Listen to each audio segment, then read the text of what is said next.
আসলে কচুর জাত প্রজাতি নিয়ে অনেক বিভ্রান্তি আছে। এই যে দেখতে পাচ্ছেন, এই কচুটাকে বলা হয় হচ্ছে জান্তোসোমা ভায়োলেসিয়াম, যেটাকে আমরা গ্রাম অঞ্চলে দস্তর বলে থাকি। আবার কারো কারো কাছে এই কচুটি দেখিয়ে আমি প্রশ্ন করেছিলাম, ভাই এর নাম কি?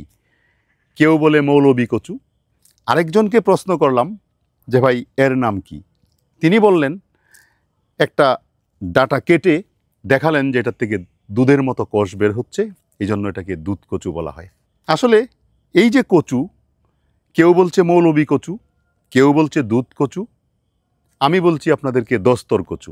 অনেকের কাছে অনেক নামে পরিচিত, তবে এর বোটানিক্যাল নাম হচ্ছে জান্তোসোমা ভায়োলেসিয়াম।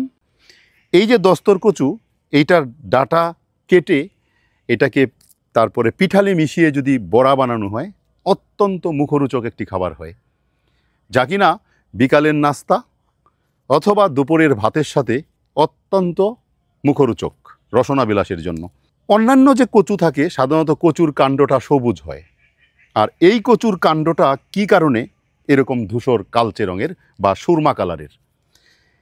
এই কচুতে প্রচুর পরিমাণে অ্যান্থোসায়ানিন পিগমেন্ট আছে।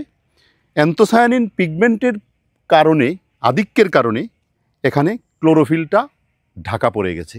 আবার অন্য কচুতে ক্লোরোফিলের আধিক্যটা খুব বেশি পরিমাণে থাকার কারণে অ্যান্থোসায়ানিন সহ অন্যান্য পিগমেন্টগুলি ঢাকা পড়ে যায়। এই যে এই কচুতে অ্যান্থোসায়ানিন পিগমেন্টের আধিক্যটা বেশি, এই জন্যই সুরমা কালার বা কালচে কালার দেখা যাচ্ছে।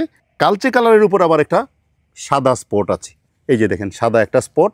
পথচারীকে জিজ্ঞেস করেছিলাম যে এটা কি, এইটাকে দেখিয়ে উনি বললেন, এই যে দেখেন সাদা, হাতে দিলে এই যে হাতে উঠে যায়, এই জন্য এটাকে দুধ কচু বলা হয়। আসলে কোন দিকে যাব বলেন? এক একজন মানুষ, গ্রামের মানুষ, আমরা বিভিন্নভাবে বিভিন্ন যুক্তি থেকে এক একটা উদ্ভিদের নামকরণ করেছি, বাংলা নামকরণ করেছি। যাই হোক, এই জন্যই একটা উদ্ভিদের সবচেয়ে গুরুত্বপূর্ণ বিষয় হলো তার বৈজ্ঞানিক নাম। একটা মাত্র উদ্ভিদের একটা বৈজ্ঞানিক নাম থাকে, সিনোনিম আরও থাকতে পারে। সব মিলিয়ে এই হচ্ছে দস্তর কচুর গুণাগুণ, দস্তর কচুর ব্যবহার, এবং আপনারা দেখতে পাচ্ছেন এই হলো দস্তর কচু।